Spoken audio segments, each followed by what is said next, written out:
Greetings, welcome back to Black Bear News, where we are discussing climate change, abrupt climate change, the really, really bad state of climate change.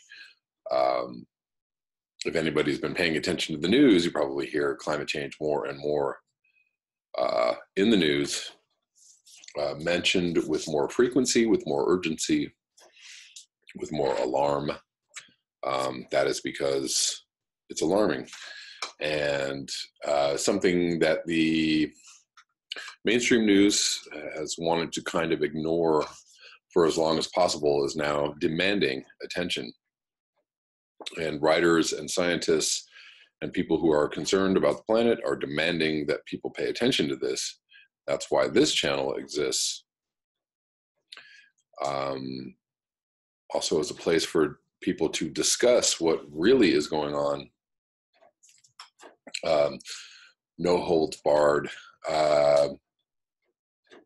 Yeah, you know, it might be kind of scary or weird. Who's this guy like sitting in his garage talking about climate change? Oh my God, what are you saying? I'm just trying to, you know, help the process of the waking up of the people. That's what I'm doing. So there's a lot to cover. Let's get into this. Real quick, I wanted to just say, I'm wearing the same hoodie I wear like all the time. I have like one that I like to wear. I may actually have designs on, so I silk screen my own t-shirts and stuff, and I do that for my music marketing. And I don't know, I kind of have this idea that it might be kind of cool to have some earth-minded, ecological-minded type t-shirt type things, Black Bear News t-shirt. Hey, you know, marketing t-shirts in the Anthropocene might be a little weird, but we all have to, you know, show our loyalty to something. So just thinking about doing that, you know, putting it out there. I don't know what you guys think about that, but possibly might have some Black Bear News shirts or some other cool type slogans, slogan-y t-shirts for y'all to peruse in the near future. So I wanted to read some comments real quick. This one from Anthony Davis. I feel good every day I do not drive. I feel good every day I am not spending money like a brainwashed zombie on a treadmill to a cliff.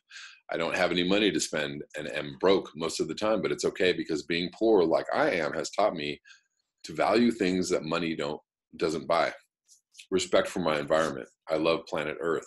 I will do what I can to plant trees when possible and pick up trash that others leave on the ground. I can only hope that I can set a good example to others not to kill the planet, to stop being a zombie consumer of things nobody even needs. But everybody needs a need from the famous Lorax. I like that comment. It was short, to the point, and I totally agree with the sentiment.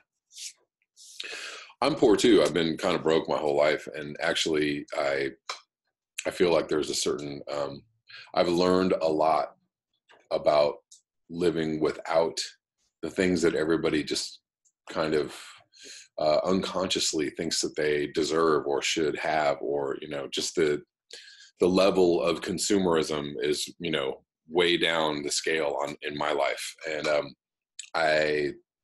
I'm happy for that. I feel like a better person for that.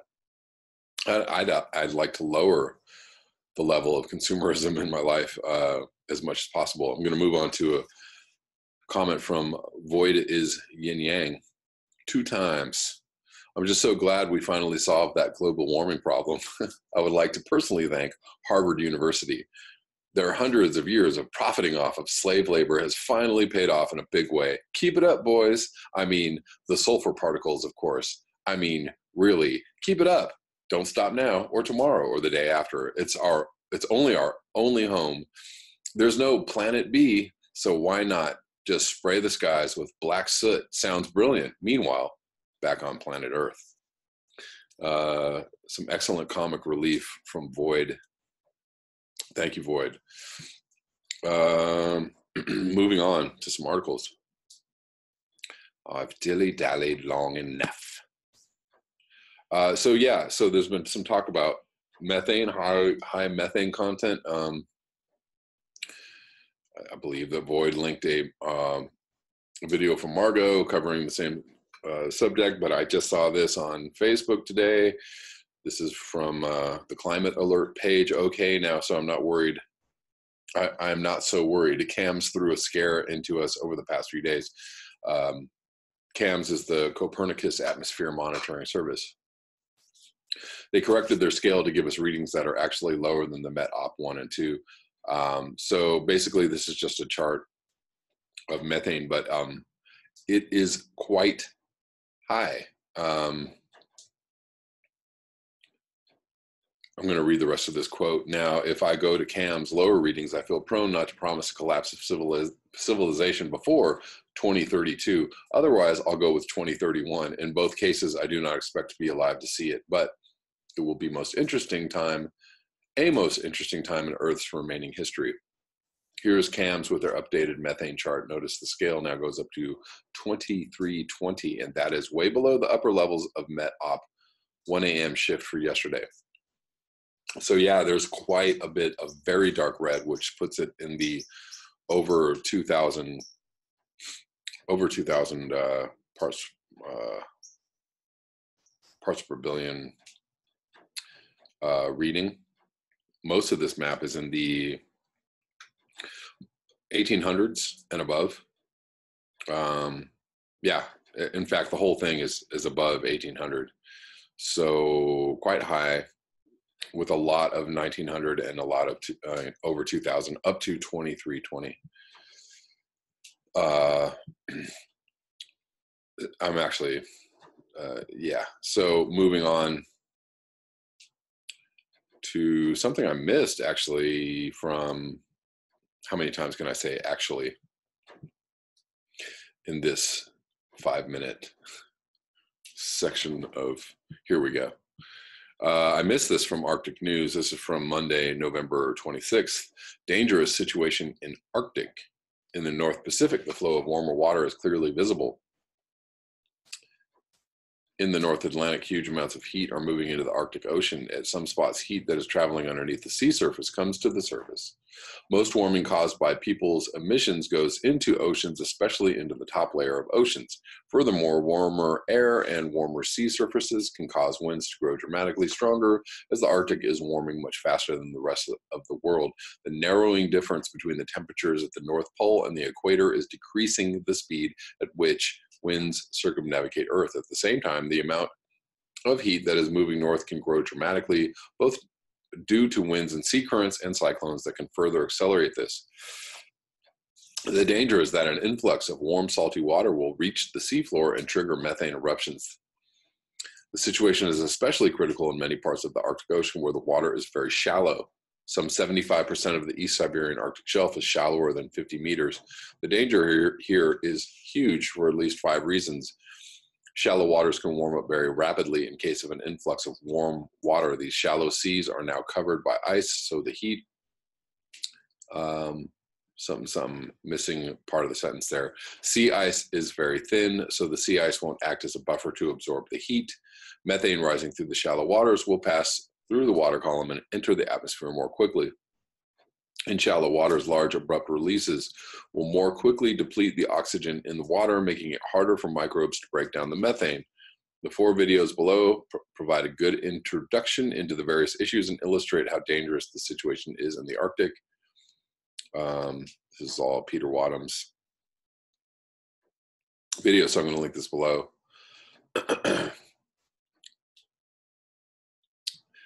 So I completely did not cover the earthquake in Alaska, not on purpose, but I just, there's so many climate change things to talk about, but there definitely is an uptick in seismic activity.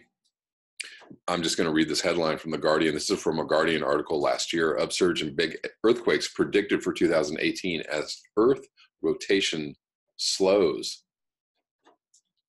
So that possible reason that the Earth is slowing down its rotation. I'm going to read another headline From the Washington Times. This has nothing to do with either of these things. Yellow vests force Macron to abandon fuel tax hike. If not, there will be chaos. So Macron reverses his fuel tax hike. French President Emmanuel Macron scrapped a fuel tax rise Wednesday amid fears of new violence after weeks of nationwide protests and the worst rioting in Paris in decades. Protesters celebrated the victory, but some said Macron's surrender came too late and is no longer enough to quell the mounting anger at their president, whom they consider out of touch with problems of ordinary people. Macron decided Wednesday to get rid of the tax plan for next year. An official in the president's office told the Associated Press. Prime Minister Edouard Philippe told lawmakers the tax is no longer included in the 2019 budget.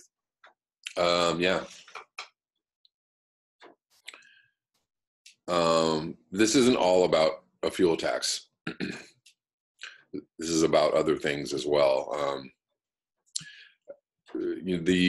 Most of the mainstream news is trying to link this to basically a fuel tax, but it's basically an anti-elite protest.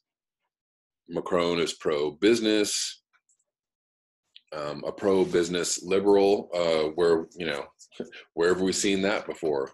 Which, pisses people off just as much as pro-business Republicans or, whatever.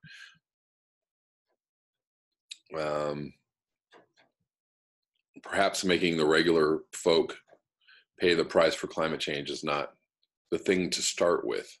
Why don't we start with taxing the living hell out of the oil companies? How if we start with stop subsidizing oil companies? How's that for a start? Instead of taxing the little guy. Tax the big guy first. Then you might be able to, ease some people into like, hey guys, we got to stop using this fossil fuel here. What else did I want to cover for this video?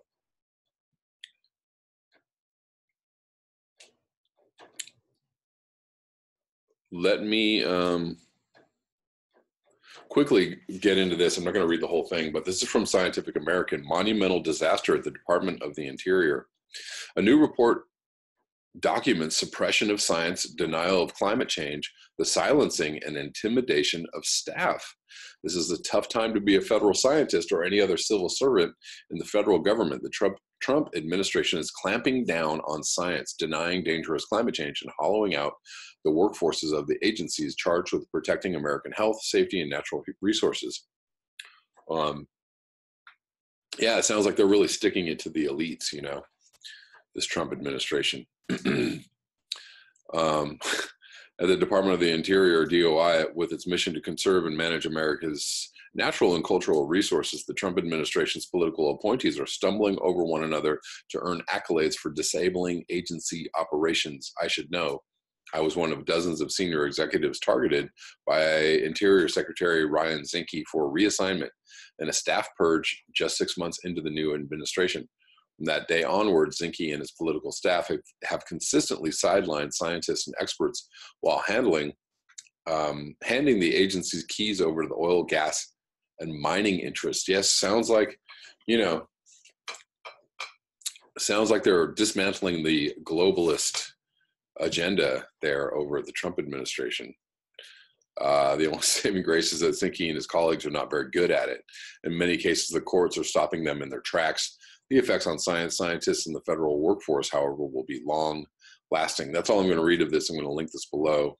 And that's all I have for this video. I'm going to come back with another one. Thank you so much for your eyes, your ears, and your conscience.